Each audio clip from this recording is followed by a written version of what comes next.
हरे कृष्णा। एक बार फिर आप सभी भक्तों का हार्दिक स्वागत है। आज हम ध्रुव महाराज की प्रार्थना को पढ़ेंगे और उनके पीछे की जो शिक्षाएं हैं उनको लेने का प्रयास करेंगे। ठीक है।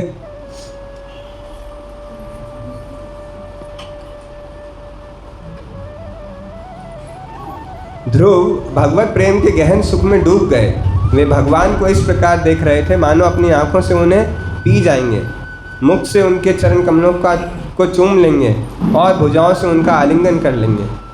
भगवान के उस रूप को देखकर उनके मन में उपयुक्त प्रार्थनाओं से भगवान की स्तुति करने की तीव्र उत्कंठा हुई, परंतु वह अभी बालक ही था और उसे भाषा तथा व्याकरण का कोई ज्ञान नहीं था। अपनी इस लालसा को पूरा करने का कोई साधन न देखकर उसका मन निराश हो गया। परंतु भगवान तो प्रत्येक जीव के हृदय में स्थित हैं। वे ध्रुव के भावों तथा उसकी उलझन भरी परिस्थिति से अवगत थे। ध्रुव निःशब्द उनके सम्मुख हाथ जोड़े खड़ा था। उस पर अपनी अहेतु की कृपा दिखाते हुए भगवान ने उसके मस्तक पर अपने शंख से स्पर्श किया। तत्क्षण ध्रुव के हृदय में परम सत्य के विषय में संपूर्ण वैदिक ज्ञान प्रफुल्लित हो उठा। तो हमने यहाँ तक डिस्कस किया। तो क्या एक्चुअली ज्ञान उसके हृदय में आया जिससे प्रार्थना की, वो ज्ञान बड़ा इंटरेस्टिंग है जानने का, इसलिए आप लोग ध्यानपूर्वक सुनिए और फिर हम उसको डिस्कस करेंगे। क्या कह रहे हैं ध्रुव महाराज?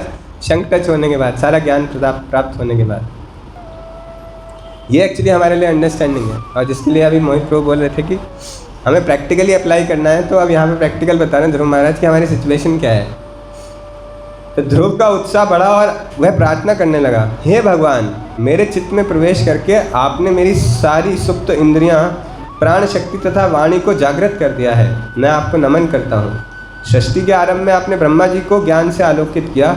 फलस्वरूप वे सृष्टि को उसी प्रकार देख तथा समझ गए जिस प्रकार गहरी नींद से जगा व्यक्ति एक क्षण में अपने कर्तव्यों के प्रति जागरूक हो जाता है। मेरे जैसे मूर्ख व्यक्ति शरीर रूपी चमड़ी के इस थैले का भोग करने का प्रयास करते हैं। निश्चित ही वे आपकी माया के प्रभाव से बंधे हैं। आप कल्प वृक्ष के समान हमें जन्म मृत्यु के बंधन से मुक्ति प्रदान कर सकते हैं, परंतु फिर भी हम आपसे इंद्रिय तृप्ति की सुविधाएं मांगते हैं जो नरकों में भी उपलब्ध हैं। तो क्या कह रहा है छोटा बच्चा 5 साल का कि हम जन्म मृत्यु जरा व्याधि के चक्र में घूमते रहते हैं, क्योंकि आपके प्रकट होने के बाद भी हम इंद्रिय तृप्ति की कामना करते हैं आपसे, जबकि आप हमें इस जन्म मृत्यु के चक्र से निकाल सकने में सक्षम हैं, समर्थ हैं। लेकिन वो ना मांगकर हम क्या मांगते हैं? इंद्रिय तृप्ति की वस्तुएं आपसे मांगते हैं। और इंद्रिय तृप्ति की वस्तुएं तो ऐसी हैं जो नरकों में भी उपलब्ध हैं या किसी और योनि में भी उपलब्ध हैं। सपोज हम अच्छा खाना खाना चाहते हैं तो अच्छा खाना और योनियों में भी अवेलेबल है। सपोज वैसे पिज़्ज़ा अच्छा नहीं होता, लेकिन मान लेते हैं पिज़्ज़ा अच्छा होता है। सपोज पिज़्ज़ा आपको मिला और आपको अच्छा नहीं लगा टेस्ट में, या सपोज आप ऑलिव्स नहीं खाते, उसमें ऑलिव्स पड़े हैं और आपने बाहर फेंक दिया और आके कुत्ते ने खा लिया, तो कुत्ते को भी पिज़्ज़ा मिल गया। तो आपने पिज़्ज़ा खाया या कुत्ते ने पिज़्ज़ा खाया, उसमें क्या बड़ी बात है? तो ऐसा नहीं है कि अच्छा खाना किसी और योनि में प्राप्त नहीं होगा। अच्छा खाना तो यहाँ पर भी प्राप्त होगा। या सोने को किसी और योनि में प्राप्त नहीं होगा। हमें सोने के लिए टेंशन है, हमें सोने के लिए स्लीपिंग पिल्स लेनी पड़ती है जब हम डिप्रेशन में चले जाते हैं, एंग्जाइटी में हो जाते हैं, लेकिन किसी और योनि के लोगों को स्लीपिंग पिल्स लेने की आवश्यकता नहीं पड़ती। वो हमसे ज़्यादा अच्छी तरीके से सो सकते हैं। या और कोई भी प्रकार की इंद्रिय तृप्ति, हम 1 या 2 बच्चे पैदा करते हैं, जानवर तो दर्जनों के हिसाब से बच्चे पैदा कर सकते हैं। तो और योनियों में इंद्रिय तृप्ति की फैसिलिटी बहुत ज़्यादा प्रोवाइड करी गई है। मनुष्य योनि में तो इंद्रिय तृप्ति की फैसिलिटी सबसे कम है। क्यों? क्योंकि मनुष्य को इंटेलिजेंस दी गई और मनुष्य से एक्सपेक्ट किया गया कि क्योंकि आप सारी योनियों में से सबसे ज़्यादा इंटेलिजेंट हो, तो आप इंद्रिय तृप्ति का कार्य नहीं करोगे, क्योंकि वो तो आप सारी योनियों में करते ही आ रहे हो। तो अब आपको एक हायर इंटेलिजेंस और हायर चेतना इसलिए दी गई कि अब आप आध्यात्म के मार्ग पर चलोगे, भगवान को प्राप्त करने के मार्ग पर चलोगे, तो उसमें इंद्रिय तृप्ति की आवश्यकता नहीं है। अभी यहाँ पर भगवद गीता के श्लोक में बताया गया कि जब तक हम पाप कर्मों में यानी कि इंद्रिय तृप्ति में लगे रहेंगे, तब तक हम भगवान को प्राप्त नहीं कर सकते। तो इसलिए इंद्रिय तृप्ति को छोड़ना और भगवत प्राप्ति करने के लिए मनुष्य जीवन मिला है। लेकिन हम इंद्रिय तृप्ति को कैसे और बढ़ाया जाए उसमें लगे रहते हैं। और ना केवल हम, सारा मनुष्य समाज, सारे साइंटिस्ट, सारे एजुकेशन जो संभालने वाले लोग हैं, जो टॉप नॉच अच्छे सीट्स पे बैठे हैं, वो सब ये प्रयास करते हैं कि किस प्रकार से मनुष्य की इंद्रिय तृप्ति को और बढ़ाया जाए। जैसे पहले पिक्चर देखने जाते थे, कभी दूरदर्शन पे कोई पिक्चर आ गई, वीक में एक बार ही तो सब मोहल्ला इकट्ठा हो गए, हफ्ते में एक बार पिक्चर देखता था। फिर घर घर में टीवी पहुंच गए तो सब लोग टीवी पे पिक्चर देखने लगे। और फिर तो ये टाटा स्काई और डिश टीवी सब आ गए, तो हर टाइम 2000 चैनल अवेलेबल हैं, कुछ भी कहीं भी किसी भी कंट्री का कुछ भी देख सकते हो आप। और अब वो टीवी आपके हाथ में आ गया, आपको जहाँ बैठे हो, रेलवे स्टेशन पे, सड़क पे चलते हुए, कुछ भी करते हुए, आप कहीं पर भी जो चाहो वो देख सकते हो। तो इंद्रिय तृप्ति के साधन बढ़ते जा रहे हैं, तो हमारी नरक में जाने की पॉसिबिलिटी भी डे बाई डे बढ़ती जा रही है, बढ़ती जा रही है, बढ़ती जा रही है। परंतु हम खुश होते हैं, हम खुश होते हैं कि देखो हमारे पास कितनी सारी इंद्रिय तृप्ति की चीज़ें हैं, लेकिन वो इंद्रिय तृप्ति की चीज़ें हम सबको मिलाकर नरकों में ले जाएंगी। तो वो यहाँ पर ध्रुव महाराज कह रहे हैं कि इंद्रिय तृप्ति की इच्छा कर रहा हूँ मैं, जबकि मेरे सामने आप जैसा व्यक्ति है, आप स्वयं खड़े हैं जो मुझे जन्म मृत्यु के चक्र से उबार सकते हैं। हे भगवान, आपके चरण कमलों पर ध्यान असीम अलौकिक सुख प्रदान करते हैं। कुछ लोग आपके निराकार रूप में विलीन होकर ब्रह्मानंद सुख की आकांक्षा करते हैं, परंतु शुद्ध भक्तों के मुख से आपके यशोगान को सुनकर ब्रह्मानंद का वह सुख भी तुच्छ प्रतीत होता है। फिर स्वर्गीय लोकों में पाए जाने वाले उस क्षण ब्रह्मभूत सुख का क्या कहना, जिसे काल की दो-धारी तलवार द्वारा एक दिन नष्ट कर देगी। तो बता रहे हैं कि ब्रह्म में लीन होने का सुख, या ब्रह्म में लीन होने का सुख कहीं ज़्यादा है स्वर्गीय सुख से। तो हम तो स्वर्ग के सुख को एक्सपेक्ट नहीं कर सकते, और स्वर्ग का सुख इतना ज़्यादा होता है यहाँ से हज़ारों गुना ज़्यादा, कि ऐसा बताया जाता है कि यहाँ की जो सबसे सुंदर स्त्री लग रही होगी, जो मिस यूनिवर्स या मिस वर्ल्ड जिसको बोलते हैं, उससे कई हज़ार गुना ज़्यादा स्वर्ग की अप्सराएं सुंदर होती हैं, और वो पूरी हायरार्की है। और स्वर्ग की अप्सराओं से कई हज़ार गुना ज़्यादा लक्ष्मियाँ होती हैं, और फिर ऐसे ऊपर बढ़ते जाते हैं, और सबसे सर्वश्रेष्ठ, सबसे सुंदर श्रीमती राधा रानी। तो ये जो स्वर्गीय सुख हैं वो सारे नश्वर होते हैं, क्योंकि समय खत्म होते ही, जैसे ही हमारे पुण्य खत्म हो जाएंगे, फ़ौरन हमें वापस से इस धराधाम पर या किसी और योनि में वापस जाना पड़ेगा, जैसे ही हमारे पुण्य खत्म हो जाएंगे। इसलिए हमें पुण्यों को संचित करके रखना है। पुण्यों को संचित करके रखने का मतलब यह है कि either we are involved in good activities or we are involved in transcendental activities. If we want to do some इंद्रिय तृप्ति, या कुछ अच्छा चाहते हैं, तो हमें अच्छे कार्य करने पड़ेंगे। लेकिन हम ना अच्छा चाहते हैं ना बुरा चाहते हैं, तो हमें ट्रांसेंडेंटल एक्टिविटीज़ करने पड़ेंगे। ट्रांसेंडेंटल एक्टिविटीज़ का मतलब होता है जिसका हमें कोई रिएक्शन प्राप्त नहीं होगा, दिव्य कार्य करने पड़ेंगे। तो वो दिव्य कार्य होते हैं जब हम भगवान को सेंटर में रख के कोई भी कार्य करते हैं, तो वो सब दिव्य कार्य जो भगवान की प्रसन्नता के लिए कार्य किया गया है वो दिव्य कार्य है, और जो मेरी प्रसन्नता के लिए किया गया है वो इंद्रिय तृप्ति का किया गया कार्य है। वो एक ना एक दिन कुछ ना कुछ रिएक्शन लेके आएगा, या तो पॉजिटिव रिएक्शन या तो नेगेटिव रिएक्शन। तो हम क्योंकि जाना चाहते हैं भगवत धाम, यहाँ के किसी भी उसमें फंसना नहीं चाहते, तो हम ना तो कुछ अच्छा करना चाहते हैं, ना तो हम बुरा करना चाहते हैं। हम तो सिर्फ दिव्य कार्य करना चाहते हैं, सिर्फ भक्ति करना चाहते हैं, जो कि हमें ट्रांसेंडेंटल लेवल पे लेकर चली जाएगी, जहाँ एक्चुअली हम जाना चाहते हैं। तो अगर कोई इस ज्ञान में नहीं पहुँचा है, इस ज्ञान में स्थित नहीं है कि उसे दिव्य कार्य करने हैं या कैसे करने हैं, तो तब तक कम से कम अच्छे कार्य करें। अच्छे कार्य करने से क्या एडवांटेज होगा? सपोज हमने बुरे कार्य किए और निम्न योनियों में चले गए, कुछ गधा, सुअर, बैल बन गए, तो अच्छे कार्य कैसे करेंगे? वो तो भोग योनियाँ हैं। भोग योनियों में तो आप अच्छे बुरे का चयन नहीं कर सकते। बैल बन गए और किसान ने बोला कि खेत जोतना है, तो वो डंडा मारेगा तो हमें चलना ही पड़ेगा, कोई ऑप्शन तो है नहीं हमारे पास। तो अच्छे कार्य इसलिए करने कि कम से कम हम भक्ति नहीं कर पाए तो मनुष्य जीवन में तो वापस लौटाएं, जहाँ पर हमें ऑप्शन मिलेगा दिव्य कार्य करने का, और किसी की योनि में तो ये ऑप्शन है ही नहीं। तो इसलिए या तो अच्छे कार्य करने हैं अगर हमें इतना ज्ञान नहीं है तो, और या फिर हमें दिव्य कार्य करने का प्रयास करना है जो हमें ट्रांसेंडेंटल लेवल पर लेकर जाएंगे। हे अपरिमेय प्रभु, कृपया मुझे आशीर्वाद दें कि मुझे सदैव आपकी भक्ति में रत महान भक्तों का संग प्राप्त हो, तब मैं निश्चित ही भौतिक संसार रूपी इस भव सागर को पार कर जाऊंगा। चूँकि मैं आपके दिव्य गुणों तथा लीलाओं के श्रवण के लिए अत्यंत उत्कंठित हूँ, इसलिए मुझे विश्वास है कि मैं इस लक्ष्य को सहजता से प्राप्त कर लूँगा। ध्रुव महाराज की परिस्थिति देखिए, अभी 6 महीने कठोर तपस्या करके, जिसके विषय में हम सोच भी नहीं सकते, ऐसी तपस्या करके भगवान को प्राप्त कर लिया। भगवान सामने खड़े हैं, भगवान को ग्लोरीफाई कर रहे हैं, और क्या बोल रहे हैं कि मुझे भक्तों का संग दे दो, जिससे मैं आपके बारे में कीर्तन और श्रवण कर पाऊँ। भगवान सामने खड़े हैं, भगवान नहीं चाहिए, मुझे क्या चाहिए? भक्तों का संग चाहिए, क्योंकि मैं आपके नामों का कीर्तन, आपके ग्लोरिफिकेशन करना चाहता हूँ और वो भक्तों के संग में ही पॉसिबल है। आपके साथ में क्या करूँगा?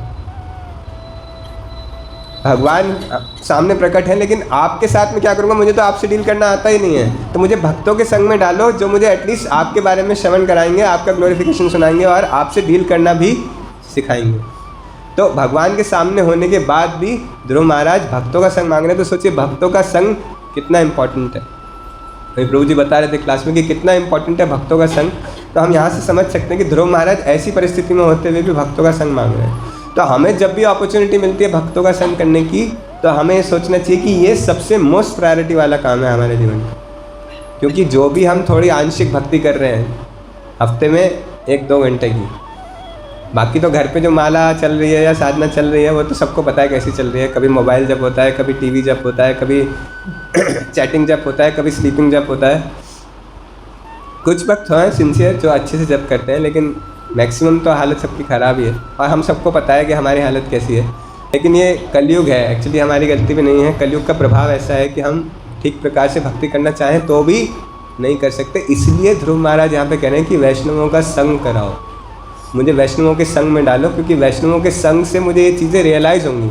अकेले घर में बैठे बैठे तो मुझे ये सब चीज़ें रियलाइज़ नहीं होंगी और मैं कभी इनका सुधार नहीं कर पाऊंगा। लेकिन वैष्णवों के संग में जाऊंगा तो पूछेंगे किसी भक्त से कि प्रभु जी आपकी सारी माला हो गई? तो बोलेंगे हाँ प्रभु जी मेरी तो हो गई थी, आज फॉर्चुनेटली मैं जल्दी उठ गया तो मैंने 7 बजे तक सारी माला कर ली थी और आपकी अभी 8 माला पड़ी है। तो आप सोचोगे यार मेरी तो बड़ी पतित स्थिति है, मुझे भी कल से जल्दी उठना है। तो उस व्यक्ति ने क्या दिया आपको? इंस्पिरेशन दे दिया। उस भक्त ने क्या दिया? इंस्पिरेशन दे दिया कि आप कर पाओ या ना कर पाओ एटलीस्ट प्रण तो लोगे, अलार्म तो लगाओगे सुबह 4 बजे का, चाहे उठो या नहीं उठो। लेकिन उसने आपको इतना मोटिवेट कर दिया कि आप कल को सोचोगे कि हाँ मुझे भी अवश्य इस कार्य को ठीक प्रकार से करना है जैसे बताया जाता है।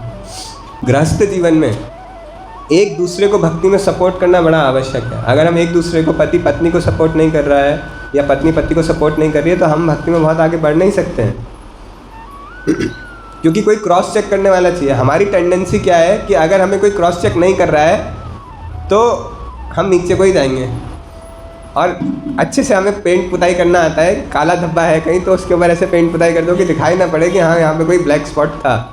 वो हमें उसके तो हम मास्टर हैं, क्योंकि भौतिक जीवन में यही करते आ रहे हैं, अपनी कमियों को छुपाते आ रहे हैं। तो आध्यात्मिक जीवन में भी यही करते हैं, अपनी कमियों को ढकने का प्रयास करते हैं। लेकिन ढक सकते हैं अथॉरिटी से, ढक सकते हैं अन्य भक्तों से, लेकिन अपने पत्नी से, अपने पति से नहीं ढक सकते। उसको तो पता है क्या लेवल है हमारा। आज उठे थे 7:30 बजे, आज उठे थे 8 बजे, या आज तो 4 ही माला हुई थी सुबह, या आज तो एकादशी फास्ट ब्रेक कर दिया इन्होंने या मेरे से कुछ गलती हो गई। दोनों तरह से गलती हो सकती है। ऐसा नहीं है कि प्रभु जी ही सारी गलती करते हैं और माता जी से गलती नहीं करते हैं, या माता जी ही सारी गलती करते हैं प्रभु जी से नहीं गलती करते। पॉइंट ये है समझने वाला कि जब हमें भगवान ने एक किया है या भगवान ने हमें पति पत्नी के रूप में इस संसार में भेजा है, तो हमें प्रयास करना है कि हम एक दूसरे का सपोर्ट बने, एक दूसरे को कैसे इंस्पायर करें भक्ति में आगे बढ़ने के लिए, तब हमारा फर्ज पूरा होगा। अगर हम एक दूसरे से ईर्ष्या कर रहे हैं, मेरी तो 16 होगी तुम्हारी 2 ही हुई है अभी तक, तो क्या करते हैं हम 90% हम मजाक उड़ाते हैं एक दूसरे का। तुम तो ये भी नहीं कर पाए, मैंने तो ये कर लिया, या तुम ये नहीं कर पाई, मैंने तो आज मंगल आरती किया तो तुम तो सो रही थी पड़ी। नहीं, इस मजाक उड़ाने से क्या भला होने वाला है उसका बताओ। अगर मैंने अपनी पत्नी का मजाक उड़ाया ये कह के कि आप तो सोती रह गई, मैं तो मंगल आरती चला गया था, is she getting any benefit out of it? Whereas अगर मैं जल्दी उठ गया था और मैं उसको भी जल्दी उठा लेता और हम दोनों तैयार होके, चाहे 15 मिनट एक्स्ट्रा लगते, 15 मिनट बाद मंगल आरती आके और साथ में जब कर लेते, तो उसमें ज़्यादा बेनिफिट होने वाला था। तो इसलिए जब हम ऐसी परिस्थिति में हैं जहाँ हमें लगता है कि हम अपनी पत्नी को सपोर्ट कर सकते हैं और भक्ति में आगे बढ़ सकते हैं, या पत्नी को लगता है कि पति को सपोर्ट कर सकते हैं और हम साथ में भक्ति में आगे बढ़ सकते हैं, तो ऐसा अवश्य करना चाहिए। और over a period of time आप ये रियलाइज़ करोगे कि आप लोगों का संबंध आपस में इतना प्रगाढ़ हो जाएगा कि छोटी छोटी बातों पे, नॉनसेंस बातों पे हम झगड़ा करना छोड़ देंगे, क्योंकि अब हायर टेस्ट ले रहे हैं, हम अब हायर कार्य कर रहे हैं। तो वो जो छोटे छोटे एक दूसरे की कमियों को देखने की आदत जो है वो चली जाएगी। ध्रुव महाराज से ये सीखना है कि जब जब भी भक्तों का संग करने की अपॉर्चुनिटी मिले, मंदिर से कोई मैसेज आया कि आज ये प्रोग्राम है, मंदिर से कोई मैसेज आया कि आज कोई यात्रा है, मंदिर से कोई मैसेज आया कि आज क्लास है, तो हमें उत्साहित हो जाना चाहिए कि देखो मुझे भक्तों का संग करने का प्रयास, मतलब अपॉर्चुनिटी मिल रही है, मैं इस अपॉर्चुनिटी को नहीं छोड़ूंगा। और ये इन प्रकार प्रयास करना चाहिए। अगर ऑफिस में बॉस बुला ले तो तबीयत भी खराब हो, लूज मोशन भी लग रहे हो, तो भी 4 दवाई खा के इंजेक्शन लगवा के व्यक्ति ऑफिस जाता है कि नहीं बॉस गुस्सा हो जाएगा, जाता है कि नहीं जाता। लेकिन अगर लूज मोशन की फीलिंग भी होगी अगर, तो भी क्लास में फ़ोन करके बोले प्रभु जी आज तबीयत ठीक से नहीं लग रही, तो मैं आज आ नहीं पाऊँगा। क्यों? तब इंजेक्शन लगवा के क्लास में क्यों नहीं आए? क्योंकि क्लास इंपॉर्टेंट नहीं है, बाकी भौतिकवादी लोगों की सेवा करना इंपॉर्टेंट है, लेकिन क्लास इंपॉर्टेंट नहीं है। इसलिए कोई भी XYZ मुझे रीज़न मिला तो मैंने क्लास में ना आना ऑप्ट कर लिया और अपना वो काम निपटाया है, क्योंकि वो ज़्यादा जरूरी है। क्लास तो अगले हफ्ते मिल जाएगी, क्या हो गया? ऐसे कौन से नई बात बताने वाले? शशि प्रियनाथ प्रभु हर बार वही सिखाते हैं। तो इसको बोलते हैं प्रायोरिटाइज करना, जो मैं लास्ट टाइम डिस्कस कर रहा था। प्रायोरिटी देंगे तो भगवान रेसिप्रोकेट करेंगे। जितना हम प्रायोरिटी देंगे उतना भगवान हमारे जीवन से इन बंधनों को दूर करते जाएंगे। अभी प्रभु जी ने एक बात बोली कि हमें प्रभु जी से सीखना चाहिए कि प्रभु जी इतना समय कैसे देते हैं, लेकिन हम भी तो ऐसे ही थे। हमें भी ऑफिस जाना होता था, 10 घंटे 12 घंटे जॉब करनी, अभी भी ऐसे ही है। 10 घंटे 12 घंटे जॉब करनी होती थी, रिपोर्टिंग करनी होती थी, अपने ट्रांजेक्शन्स करने होते थे, अपनी फैमिली को भी संभालना होता था और मंदिर की सेवाएं भी करते थे। लेकिन हमें ऐसे भक्तों का संग मिला कि उन्होंने हमें इंस्पायर किया ज़्यादा और ज़्यादा भक्ति के कार्यों को करने के लिए। तो हमने ऑप्ट करने का प्रयास किया कि नहीं अभी ये काम है तो इसको छोड़ो, पहले भक्ति का कार्य निपटा लो फिर इसको कार्यों करेंगे। तो करते करते भक्ति के कार्य या सेवा, भगवान की सेवा करने में इतना इंटरेस्ट आने लगा कि उन कार्यों को करने का मन ही नहीं करता। अब ऑफिस जाने का मन ही नहीं करता, अब कुछ भौतिकवादी कार्य करने का मन ही नहीं करता। तो मन करता है कि यहाँ आके किसी तरह सेवा मिल जाए। एक स्विच भगवान ऑफ करेंगे हमारी इंटेलिजेंस का, तो हम किसी लायक नहीं रहेंगे। देखा आपने सड़कों पे पागलों को घूमते हुए, है बुद्धि है, मतलब शरीर तो ऐसा ही है, बस बुद्धि का स्विच ऑफ हो गया। अगर भगवान के हाथ में, भगवान कहते हैं मैं बुद्धि देता हूँ सबको, अगर वो बुद्धि का स्विच ऑफ करते हैं भगवान, तो हम किसी लायक रहेंगे क्या? क्या कमा लेंगे? क्या बिजनेस चला लेंगे? क्या परिवार चला लेंगे? नहीं। लेकिन भगवान इतने दयालु हैं कि वो हम कितने भी पाप करें तो भी वो स्विच ऑफ नहीं करते। ऑप्शन है उनके पास, लेकिन तब भी नहीं करते, वो इतने दयालु हैं। हम क्या कर रहे हैं उनके लिए? वो तो बहुत कुछ कर रहे हैं, हम क्या कर रहे हैं उनके लिए? हमें अपने आप को देखना चाहिए हमेशा कि मैं और क्या कर सकता हूँ, what I can do for the Lord. जितना ज़्यादा हम अपने आप को इंडल्ज करते जाएंगे उतना ज़्यादा ये बॉडी प्योरीफाई होती जाएगी। ये बॉडी प्योरीफाई नहीं है, और इस बॉडी में इंक्लूडेड है मन भी, मन बुद्धि और अहंकार। 8 तत्वों से मिलकर बनी ना ये बॉडी। भूमि रपो नलो वायु खम मनो बुद्धि रेवचा अहंकार इत्यम मन्ने अष्टा प्रकृति अष्टदा। तो 8 तत्वों से मिलकर ये देह बनी है। तो 8 तत्व भगवान की शक्ति है, हमारा तो कुछ है नहीं। तो भगवान चाहेंगे तो उसको प्योरीफाई कर पाएंगे, लेकिन उसको प्योरीफाई करने का प्रोसेस क्या है कि जो भगवान का है उसको भगवान की सेवा में लगाना पड़ेगा। हम सोचते हैं कि हम अपनी सेवा में लगा के प्योरीफाई कर लें, तो अपनी सेवा में लगा के तो प्योरीफाई नहीं हो पाएगी। तो भगवान की सेवा में लगाएं। अगर इतने सक्षम होते तो अब तक लगा चुके होते। अपने जीवन के 20 साल 25 साल 30 साल 40 साल ऐसे ही नहीं कमाते। इतने इंटेलिजेंट नहीं हैं, इसीलिए भक्तों का संग करना आवश्यक है कि जब कहीं हम पटरी से उतरे हमारी ट्रेन, तो भक्त बता दे कि ट्रेन पटरी से उतर रही है, संभाल लो इसको, नहीं तो एक्सीडेंट हो जाएगा। नहीं तो जब एक्सीडेंट हो जाता है फिर रियलाइज़ करते हैं 2 साल 3 साल 4 साल बाद, जब लगता है कि अरे बहुत पतन हो गया भक्ति में, तब रियलाइजेशन होता है कि अरे मैं तो क्या कर रहा था और अब मेरी स्थिति क्या हो गई। फिर वापस आने में उतना ही टाइम लगता है, और फिर शर्म भी आती है, अरे मैं तो इतने अच्छे लेवल पे था, अब मैं कहाँ पतित हो गया। अब मैं दोबारा से जाके बेसिक क्वेश्चन पूछूंगा या बेसिक सपोर्ट मांगूंगा तो प्रभु जी क्या सोचेंगे, भक्त क्या सोचेंगे। और ऐसा प्रैक्टिकली भी होता है कि हो सकता है मैं बहुत स्ट्रगल कर रहा हूँ 16 माला करने में, लेकिन किसी को बताऊंगा नहीं। क्यों? क्योंकि अगर मैंने किसी को बता दिया तो वो सोचा अरे 16 माला नहीं कर पा रहे, वैसे तो प्रभु जी 10 साल से 8 साल से मंदिर आ रहे हैं लेकिन अभी तक 16 माला नहीं कर पा रहे। वो शर्म आ जाती है हमें। नहीं, अगर डॉक्टर से शर्माओगे तो इलाज कैसे होगा? तो डॉक्टर को तो दिखाना पड़ेगा ना क्या दिक्कत है, तो भक्तों को तो बताना पड़ेगा मैं कहाँ चैलेंज फेस कर रहा हूँ, तो वो इलाज बताएंगे, वो हमें संग देंगे, वो हमें मल्लम देंगे, वो सपोर्ट देंगे, तो हम उसको आगे बढ़ा पाएंगे। ठीक है। हे भगवान, आपको अपने समक्ष देखकर मेरे मन में आपके प्रति उठने वाले नाना विचार तथा धारणाएं नष्ट हो गई हैं। मैं प्रत्यक्ष समझ पा रहा हूँ कि आप ही पूर्ण पुरुषोत्तम भगवान हैं। मैं आपको नमन करता हूँ। हे देव, आपको प्राप्त करके फिर अन्य क्या प्राप्य रह जाता है? आप समस्त वरों के मूर्तिमान स्वरूप हैं। भौतिक इच्छाओं से युक्त मैं मुक्त, भौतिक इच्छाओं से मुक्त जो भक्त प्रेम एवं भक्तिपूर्वक आपकी सेवा में रत रहते हैं, उन सेवाओं की तुलना में वे संपूर्ण जगत के साम्राज्य के आधिपत्य को भी निकृष्ट मानते हैं। कितनी अच्छी बात लिख रहे हैं आप। भौतिक इच्छाओं से मुक्त जो भक्त आपकी प्रेममयी भक्तिपूर्वक सेवा में रत रहते हैं, उनके लिए इस पूरे संसार का आधिपत्य भी निकृष्ट है।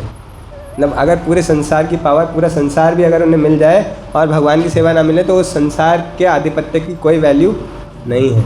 और कुछ ना मिले और सिर्फ भगवान की सेवा मिल जाए, तो उसी में सारा संसार प्राप्त हो जाता है। परंतु आप अत्यंत दयालु हैं। जिस प्रकार एक गाय अपने समस्त बछड़े को दूध पिलाकर उसे पोसती है, उसकी रक्षा भी करती है, उसी प्रकार आप मुझ जैसे अज्ञानी भक्तों का पोषण एवं रक्षण करते हैं। मैं प्रार्थनाएं करने के पश्चात ध्रुव शांत हो गए। तब भगवान ने कहा, प्रिय ध्रुव, मैं तुम्हारे हृदय की इच्छा से भली भांति परिचित हूँ। यद्यपि वह महत्वाकांक्षा बहुत ऊंची तथा कठिन है, फिर भी मैं तुम्हें ध्रुव लोक का आधिपत्य प्रदान करके तुम्हारी इच्छा पूरी करूँगा। क्लासिक एग्जाम्पल हम यहाँ पर देख सकते हैं। इतनी प्रार्थनाएं आपने सुन ली। क्या ध्रुव महाराज ने मुझे बोला मुझे कोई ऐसा लोक चाहिए जो मेरे पिता से भी बड़ा लोक हो या ब्रह्मा जी से भी बड़ा लोक हो? क्या बोला अभी तक ध्रुव महाराज ने ऐसा? लेकिन भगवान क्या कह रहे हैं कि ध्रुव, मैं तुम्हारी प्रार्थनाओं से बहुत खुश हूँ और मैं तुम्हारे मन की इच्छा को जानता हूँ। मन में तो यही इच्छा लेके गए थे ना भक्ति करने के लिए कि मुझे अपने पिता से भी बड़ा राज्य चाहिए, क्योंकि पिता से कंपटीशन था क्रोध की वजह से। तो भगवान से बिना बोले भी ध्रुव महाराज ये कह रहे हैं, वो भगवान ये कह रहे हैं कि ध्रुव, तुम्हारी इच्छा मुझे पता है और मैं तुम्हें ध्रुव लोक प्रदान करता हूँ। तो हमारी जितनी भी इच्छाएं हैं वो हमें भगवान को बताने की आवश्यकता नहीं है। भगवान परम पिता हैं, वो सब जानते हैं हमारे हृदय में क्या है। गलत इच्छा करेंगे तो भगवान पूरी नहीं करेंगे, और अच्छी इच्छा करेंगे तो भगवान अवश्य पूरी करेंगे। और अगर कोई ऐसी इंद्रिय तृप्ति की इच्छा भी होगी तो भी अगर भगवान की प्रेममय सेवा करेंगे तो भगवान उसको प्योरीफाई कर देंगे इच्छा को, और फिर वो इच्छा भी पूरी करेंगे। ऐसा नहीं है कि हमारी इंद्रिय तृप्ति की इच्छा पूरी नहीं करते हैं। भगवान हमारे हितैषी हैं तो इंद्रिय तृप्ति की इच्छा पूरी अवश्य करेंगे, लेकिन उसको प्योरीफाई कर देंगे, फिर वो इच्छा को पूरी करेंगे। तब कर लो, बड़े घर में क्या करोगे? अब तो भगवान की इच्छा करना, भगवान की सेवा करने की इच्छा हो गई, भगवान ने वो उस भोग करने की इच्छा को छीन लिया हमसे। लेकिन देवी देवता ऐसा नहीं करते। लास्ट हम डिस्कस कर रहे थे लास्ट वीक, देवी देवता ऐसा नहीं करते। आप भोग करने की इच्छा करोगे तो देवी देवता आपकी भोग करने की इच्छा पूरी करेंगे और आप इंद्रिय तृप्ति में और आगे बढ़ जाओगे, जिसकी वजह से नरक में जाना और पक्का हो जाएगा। तो देवी देवताओं की भक्ति करने से क्या मिला? अपनी इंद्रिय तृप्ति तो की, लेकिन अल्टीमेटली हम नरक में गए। लेकिन भगवान से भी वही मांगी चीज़, भगवान ने घर दिया भी, लेकिन उसको प्योरीफाई कर दिया। अब उस घर में रहने में भी अच्छा लगेगा, और ऑब्जेक्टिव जो जीवन का भोग करना था वो चेंज होकर अब भगवान की सेवा करना हो जाएगा। अभी ये पता चलेगा। ध्रुव महाराज के बारे में पढ़ रहे हैं। अब ध्रुव महाराज कहेंगे कि मैं कितना पतित हूँ कि आप हीरा देने के लायक हो और मैं आपसे कांच का टुकड़ा मांगने आ गया। ध्रुव लोक मांग रहा है, या ध्रुव लोक की इच्छा करना को कांच के टुकड़े से कंपेयर कर रहे हैं ध्रुव महाराज, और बोल रहे हैं कि आपसे तो मैं हीरा मांग सकता। हीरा क्या? आपकी प्रेममयी भक्ति, आपकी प्रेममयी सेवा, आपके लोक में जाना मांग सकता था, लेकिन मैंने कांच का टुकड़ा मांग लिया आपसे। तो आगे पढ़ते हैं। ये प्रार्थना करने के पश्चात ध्रुव प्रिय ध्रुव, मैं तुम्हारे हृदय की इच्छा से भली भांति परिचित हूँ। यद्यपि वह महत्वाकांक्षा बहुत ऊंची तथा कठिन है, फिर भी मैं तुम्हें ध्रुव लोक का आधिपत्य प्रदान करके तुम्हारी इच्छा पूरी करूँगा। ब्रह्मा जिनके दिन की समाप्ति पर होने वाली प्रलय में भी वह लोक नष्ट नहीं होगा।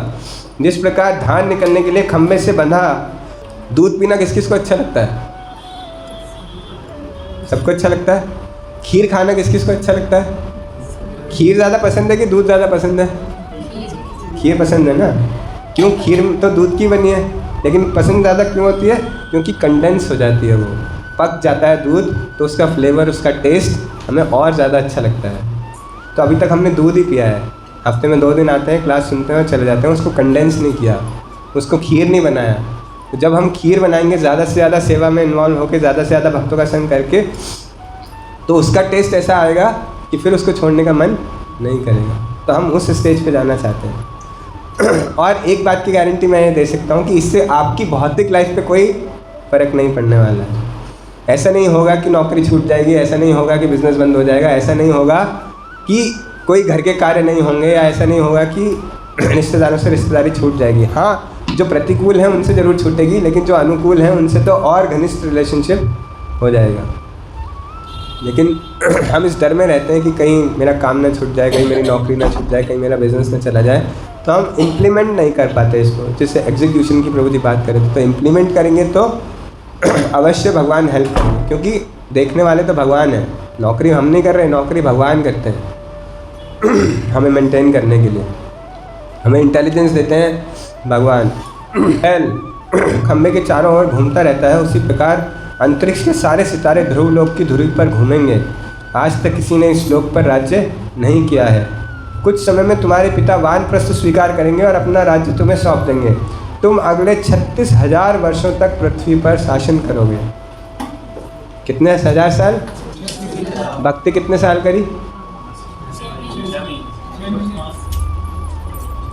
हम 30 साल जॉब करते हैं तो हम रिटायरमेंट के लिए थोड़ा कुछ पीएफ, थोड़ी कुछ पेंशन का जुगाड़ कर पाते हैं।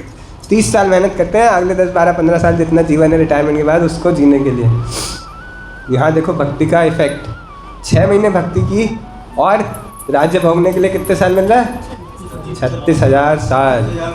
तो राज्य भोगने की इच्छा थी ना, तो भगवान ने बोला कि जाओ 36,000 साल तक राज्य भोगो। तो भगवान सारी इच्छाओं को पूरा करते हैं हमारी। तो सोच समझ के इच्छा करनी चाहिए। ऐसी इच्छा ना करे हिरण्यकश्यप की तरह, ना दिन में मरूँ, ना रात में मरूँ, ना घर में मरूँ, ना बाहर मरूँ, ना ऊपर मरूँ, ना नीचे मरूँ, ना मनुष्य से मरूँ, ना जानवर से मरूँ। हम ऐसी इच्छाएं करते हैं, बस आज गाड़ी मिल जाए, आज घर मिल जाए, आज बच्चे ठीक से पढ़ लें, आज बेटी की शादी हो जाए, आज उसकी नौकरी लग जाए, मेरा रिटायरमेंट ठीक से हो जाए, मेरी सेहत ठीक चलती रहे। ये सब तो हो ही जाएगा। ये सब भी अगर मैं करने लगा तो भगवान को भी तो कुछ करने का मौका दूँ। भगवान क्या करेंगे फिर? भगवान सोचता है अरे मेरे लिए भी तो कोई कार्य छोड़ दे, सब कुछ तो ही कर लेगा क्या? क्योंकि हम अपने आप को कर्ता मानते हैं, तो हमें लगता है नहीं नहीं ये मेरी रिस्पॉन्सिबिलिटी, मुझे निभाना है, मैं नहीं करूँगा तो कौन करेगा। ध्रुव महाराज को यहाँ पर 36,000 साल के लिए राज्य दे दिया भगवान ने। और आगे क्या कह रहे हैं? परंतु इतना लंबा समय यहाँ व्यतीत करने पर भी तुम ना तो कभी वृद्ध होगे और ना ही तुम्हारी इंद्रियां कभी क्षीण होंगी। तुम्हारे राज्यकाल के दौरान शिकार खेलते समय तुम्हारे भाई उत्तम का वध हो जाएगा। अपने पुत्र की मृत्यु से उन्मत्त सुरुचि जिसकी खोज में बन जाएगी और वहाँ लगी आग में जलकर मृत्यु को प्राप्त होगी। तो सुरुचि जिसकी वजह से ध्रुव महाराज जंगल गए, भगवान की प्राप्ति की, उसका क्या होने वाला है और उनके भाई का क्या होने वाला है, वो सब फ्यूचर भगवान ने बता दिया। और बोला कि 36,000 साल भोग करने के बाद भी तुम वृद्ध नहीं होगे, तुम्हारी इंद्रियां क्षीण नहीं होंगी। इसका मतलब पूरी एनर्जी के साथ वो जो भी फैसिलिटी प्रोवाइड की जाएगी भगवान के द्वारा उसका भोग कर पाएंगे, उस पर राज्य कर पाएंगे। तो ऐसे होते हैं भगवान के वरदान जो ट्रांसेंडेंटल लेवल पे हैं। अगर मिलेगा तो हमेशा के लिए मिलेगा, देवी देवताओं की तरह नहीं कि आज मिल गया और इस जीवन के साथ ख़त्म हो गया। तो जो भी भगवान से वर प्राप्त होता है वो हमेशा रहता है हमारे साथ, कभी भी वो क्षीण नहीं होता। इसलिए कहा जाता है कि जितनी भक्ति इस जन्म में कर लेंगे वो भक्ति हमेशा रहने वाली है, फिर नेक्स्ट जन्म में उससे आगे ही चलेंगे, उससे वापस पीछे कभी जाना नहीं पड़ेगा। तो जितना हो सकता है इसी जन्म में आगे बढ़ने का प्रयास करना है। अपने शासन काल में तुम अपने महायज्ञ, अनेक महायज्ञ करोगे और विशाल धन संपदा दान करोगे। इस प्रकार अपने जीवन काल में तुम अतुल सुख का भोग करोगे और मृत्यु के समय तुम्हें मेरा स्मरण रहेगा। अपने मनुष्य जीवन को इस प्रकार सफल करके तुम मेरे लोक ध्रुव लोक में प्रवेश करोगे, जहाँ क्षीर सागर के बीच में श्वेत द्वीप स्थित है। ध्रुव लोक की इस भौतिक जगत के बीच स्थित एक वैकुंठ लोक है और इसके पश्चात में पुनः कभी बारंबार जन्म मृत्यु के चक्र में नहीं आना पड़ेगा। तो भोग भी दिया और साथ साथ ये भी वरदान दिया कि मृत्यु के समय तुम्हें मेरा स्मरण आएगा और फिर तुम इस जन्म मृत्यु जरा व्याधि के चक्र से बाहर निकल जाओगे हमेशा के लिए और मेरे लोक में आ जाओगे। सामान्यतः शुद्ध भक्तों की इच्छा होने पर भी भगवान उन्हें भौतिक आश्चर्य प्रदान नहीं करते, परंतु ध्रुव महाराज की स्थिति भिन्न थी। भगवान जानते थे कि ऐसे शुद्ध भक्त इतना ऐश्वर्य प्राप्त करके भी कृष्ण भक्ति से भ्रष्ट नहीं होते। यह इंगित करता है कि महान भक्त भौतिक भोग विलास की सुविधाओं में रहते हुए भी अपनी भक्ति तथा भगवत प्रेम के स्तर को बनाए रख सकते हैं, परंतु ऐसे भक्त प्राय दुर्लभ होते हैं। क्या कह रहे हैं यहाँ पर? यूजुअली किसी भौतिकवादी व्यक्ति को अगर धन संपदा मिल जाए तो उसका दिमाग खराब हो जाता है, उसको मिस यूटिलाइज करने लगता है और गलत कामों में प्रवृत्त हो जाता है। लेकिन जो भगवान के भक्त होते हैं, भगवान जब उन्हें धन संपदा देते हैं या ऐश्वर्य देते हैं तो वो भक्त जानता है कि ऐश्वर्य तो मेरे लिए नहीं है, मेरे लिए तो कृष्ण भक्ति है, तो उस ऐश्वर्य को भगवान की सेवा में ही वापस लगाता है। और ऐसे भक्त का ऐश्वर्य भगवान और बढ़ाते चले जाते हैं, और बढ़ाते चले जाते हैं, और बढ़ाते चले जाते हैं।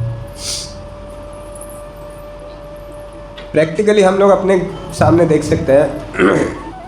हमारे श्रील प्रभुपाद 40 रुपये लेके गए फॉरेन कंट्री में 1965 में। 40 रुपये से आज इस्कॉन के 900 मंदिर पूरे संसार में बन गए। कहाँ से आ गए पैसे? प्रभुपाद के पास तो 40 ही रुपये थे और कोई ऐसी मशीन बनी नहीं कि 40 रुपये इन्वेस्ट करो और कई करोड़ बन जाए। और ये छोटा सा सेंटर बनाने में हमें पता है कितना एक्सपेंसेस हुआ, तो बड़े बड़े मंदिर बनाने में कितने एक्सपेंस आते होंगे।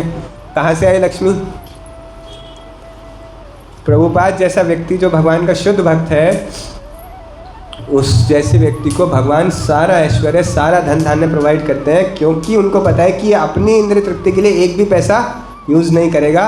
कहाँ यूज़ करेगा? भगवान के नाम का प्रचार करने में, भगवान की सेवा करने में, भगवान के ऐश्वर्य का गुणगान करने में। तो भगवान उसको दिन दूना रात चौगुना बढ़ाते हैं। कोई भी इस बात पर विश्वास नहीं करता कि श्रील प्रभुपाद ने 11 साल के पीरियड में 100 मंदिर कैसे, 108 मंदिर कैसे खड़े कर दिए। लेकिन जब कोई शुद्ध भक्ति करता है तो भगवान अनएक्सपेक्टेडली सपोर्ट करते हैं। और अगर हमारा इंटेंट राइट है, इंटेंशन ठीक है, तो भगवान इतना सपोर्ट करते हैं, इतना सपोर्ट करते हैं कि हम एक्सपेक्ट भी नहीं कर सकते। उसी प्रकार से ये सारा इस्कॉन मूवमेंट खड़ा हुआ है। ऐसे नहीं कि 4 भक्तों ने, श्रील प्रभुपाद ने 1 साल तक जो स्ट्रगल किया तब तक तो 4-6 लोग ही जुड़े थे।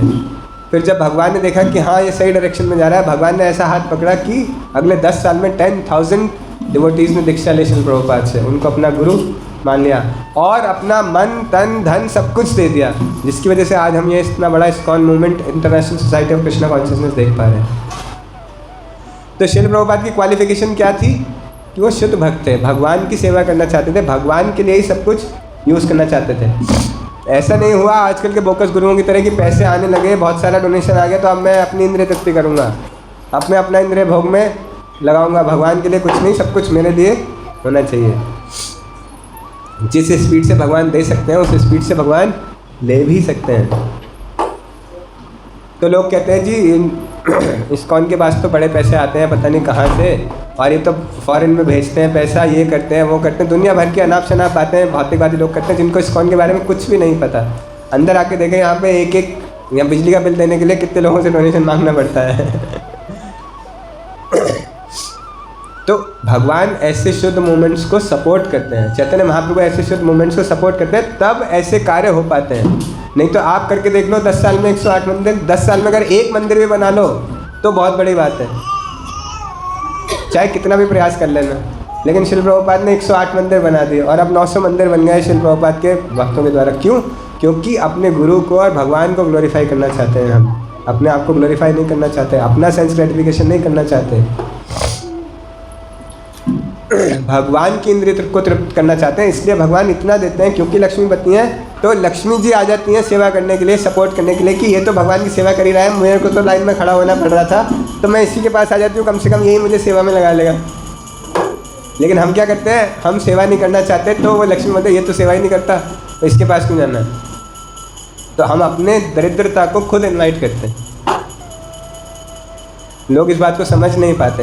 हमें भी कई लोग बोलते हैं, कुछ रिश्तेदार भी ऐसे बोलते हैं तो सारा दिन धोती कुर्ता पहन के घूमते रहते हैं, घर बार क्या करेंगे, रोटी खाने के बाद में हो जाएंगे, इस्कॉन वाले कब तक रोटी खिलाएंगे, कभी ना कभी तो खुद भी कमाना पड़ेगा।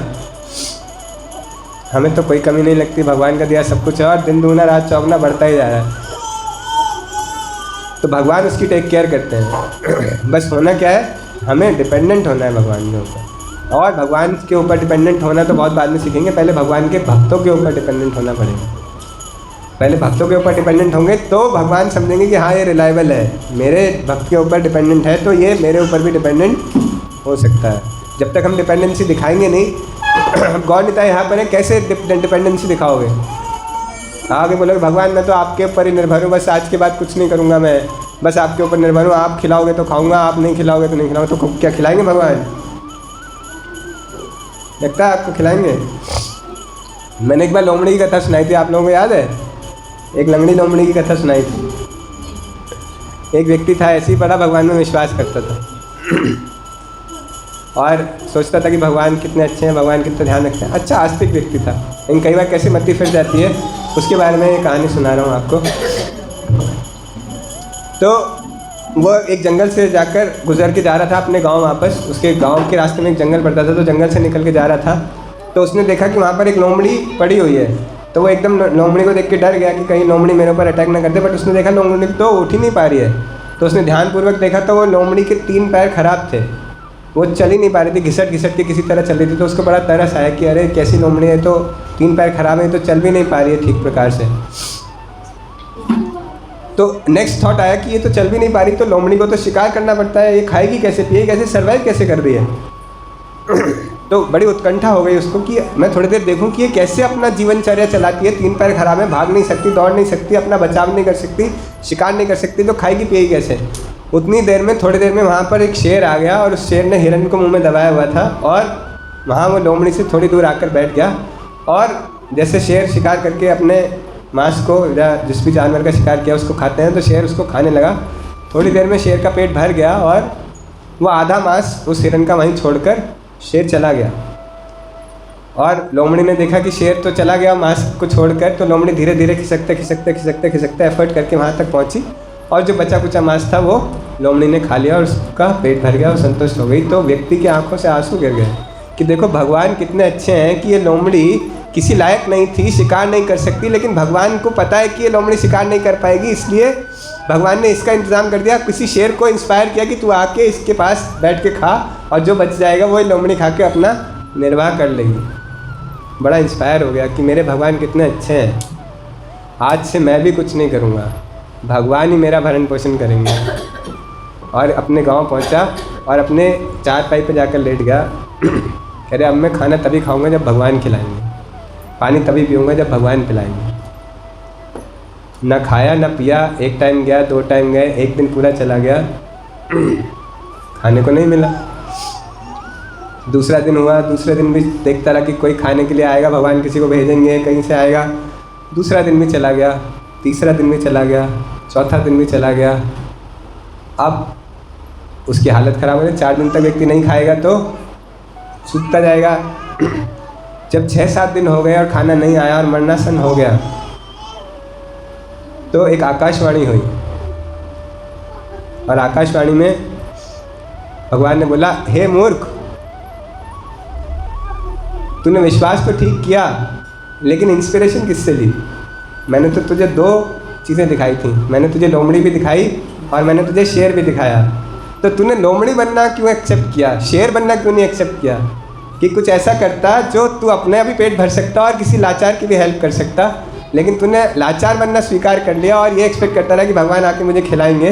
लेकिन तुझे बनना है तो ऐसा बन कि अपना भी पेट भर सके और दूसरे किसी लाचार की भी हेल्प कर सके।